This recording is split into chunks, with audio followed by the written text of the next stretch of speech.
Mga sangkay, isa pong pabahay ni Pangulong Rodrigo Duterte, mga sangkay, ngayon ang kumakalat, no, sa social media. At nabuking mga sangkay kung ano nga ba ang nangyari. Nako, marami pong magugulat dito mga sangkay.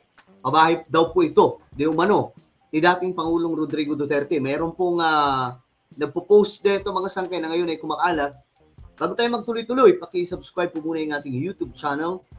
Tayo po ay 1.52 road to 2 million subscribers na. Kaya naman kung ikaw hindi pa po nakakapag-subscribe at gusto mong mapabilang sa dumaraming mga solid sangkay, makikita nyo po yung subscribe button sa baba ng video na to. I-click nyo lamang po yung subscribe, i-click ang bell at i-click nyo po yung all. Sa mga nanonood po sa Facebook, i-follow nyo po yung ating Facebook page.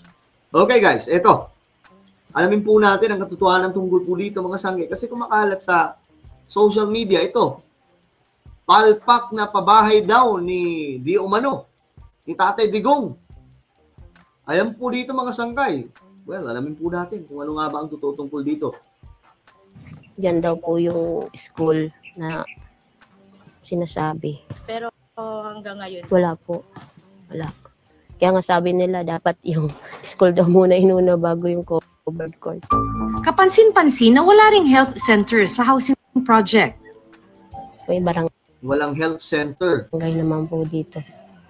Pwedeng mahinga ng tulong. Kaso nga lang po, sa morong naman po dinadala. Eh kung wala ka rin pera. Kwento lang po, magkaka-school na po. Pero hindi. Diyan daw po yung So school. ito daw po yung pabahay ni PRRD. Marami daw pong kulang mga sangkay. Malayo po sa kabihasnan. So para lamang pong, parang nilagay lang mga sangkay. Ito, nakatiwang-wang lang. Na Ito, tingnan pa po natin kung ano pa po yung mga pasabog nito. Kasi dito po, isa po ito sa mga nagpapakalat ngayon mga sangkay ng impormasyon tungkol po dito sa mga proyekto po ni Tatay Digong tungkol po dito sa pabahay. Alam nyo mga sangkay, ito po ay yung kumbaga isa sa mahalagang dapat pagtuunan ng pansin ngayon ng pamahalaan talaga. And good thing, mga sangkay, na ang ating presidente ngayon, si PBBM, ginagawa niya po talaga ng pamamaraan na mapaayos po itong kabahayan na ipoprovide niya sa sambayan ng Pilipino. At mamaya, pakakita ko po sa inyo. At eto na nga po mga sangkay. Tingnan po ninyo. Kwento ng ilang mga residente na nakausap namin para matirhan na, napilitan na silang Yan po yan po daw yung babahay ni Tatay Digong noon. gumastos ng sarili nilang pera. Napilitan daw po yung mga tao dyan, mga sangkay, na sila na po mismo ang gumastos kasi sira-sira daw po nung pupunta sila, mga sangkay. Para maayos yung housing unit na kanilang nilipatan. Yan po. Sa unang taon, libre pa ang pagtira dito sa Hermosaville. Pero sa mga susunod na taon, kinakailangan na nilang magbayad ng 600 pesos kada buwan. Ganito pa rin ang klase ng mga housing project na inaabutan namin. Isa ito sa mga bahay na pwedeng paglipatan. At ayon dito sa nakuha naming housing project cost or housing package cost and monthly amortization.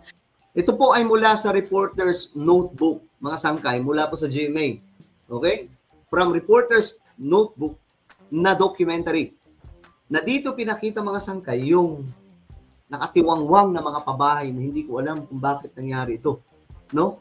Dapat sa mga ganitong klaseng pabahay, inaano to mga sangkay, tinatrabaho ng maayos eh. Hindi substandard, yung lokasyon maayos, may eskwelahan, may palengke, mga sangkay. Ngayon yung pabahay ni PBBM, yan po ang inunan niya mga sangkay. Sinigurado niya na may hospital na malapit, mayroong malapit na eskwelahan, mayroong malapit na palengke, mga sangkay, at mamaya makikita po ninyo ang kaibahan ng pabahay ni PBBM at pabahay po ng dating administrasyon. Yung beneficiary, magbabayad ng 499,653 sa loob ng 3 dekada. Yung lababo, maliban sa basag-basag na yung tiles, Grabe. Tingnan nyo. Tingnan nyo yan mga sangkay. walang lababo. Dito sa CR, wala man lang to. Ganito Grabe. Ngayon, napakita naman po natin yung mga pabahay ni Pangulong Bongbong Marcos. Eto. So, kung makita ninyo mga sangkay ito, kasi tuloy-tuloy po ito ngayon ha. yung pinapagawa mga pabahay ni PBBM, ang tawag po dito, 4PH program. May binabayaran pa rin po mga sangkay, pero napakakaunti na lamang po. Talagang gusto ni BBM maging affordable ito sa mga Pilipino kaysa kumuha pa po sa mga bilyar, di ba? At saka sa iba pang mga kumpanya, mga sangkay, na mga private. Ngayon, ito, kagaya po nito, doon ito sa Santa Isabel. O, nag-orientation na po sila tungkol sa pabahay ni PBBM. So, nakakatuwa itong mga sangkay na ginagawa ng gobyerno. Ito, groundbreaking. Saan naman po ito? Doon po sa Iloilo City. Pambihira. Tingnan nyo yung pabahay ni PBBM, mga sangkay. Kung gaano kalupit yan. Ayan, no? Tingnan nyo, yung disenyo pa lang, alam nyo hindi na po pipitsugin na pabahay. Okay? Ito po mga sangkay, ito po yung mga sumunod na pinapagawa ngayon. Pero may mga nauna na po, no, na pinapagawa na matatapos sa mga sangkay. Yung iba nga, tinitirahan na po ngayon. So, gusto natin makakuha ng update tungkol po dito sa mga pabahay ni PBBM. Saan naman to? Groundbreaking ceremony naman ito ng 4PH Housing Development Project. Saan ito mga sangkay? Sa Bacoor. Mga Bacooreño po ito mga sangkay. Tingnan nyo nga naman. O, tingnan nyo po yung design. Yung design pa lang, alam nyo na malayo po yung kaibahan. Ayan o. Tingnan nyo naman yan, mga sangkay. Ngayon, puntahan pa natin yung iba. Ako natutuwa mga sangkay kapag nakikita ko po itong mga project ni BBM. Ito yung halimbawa ng isa po sa pabahay ni PBBM na ngayon ay marami na po ang nakatira. Doon po ito sa Palayan, Nueva Ecija. Sikat na sikat po itong pabahay ni PBBM ngayon, sa totoo lang. Para po itong mga project ng ibang bansa, matutuwa po talaga kayo. O yan. Ito po mga sangkay. Kita nyo yan? Hindi po yan sa mga bilyar.